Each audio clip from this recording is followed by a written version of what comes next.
अभी ना जाऊं छोड़ कर के दिल अभी भरा नहीं।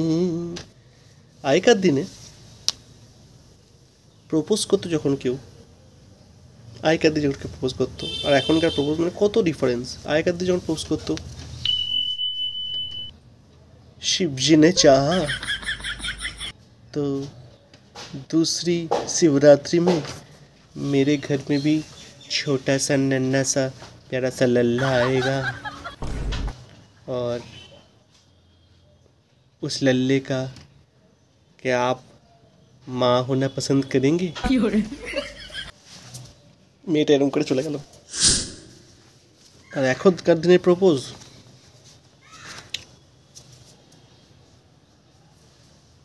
এই আমার তোমাকে হেব্বি লেগেছে,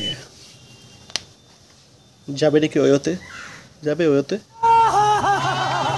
আর মেয়েটা, হ্যাঁ বদমাস, বুক করে রূপটা।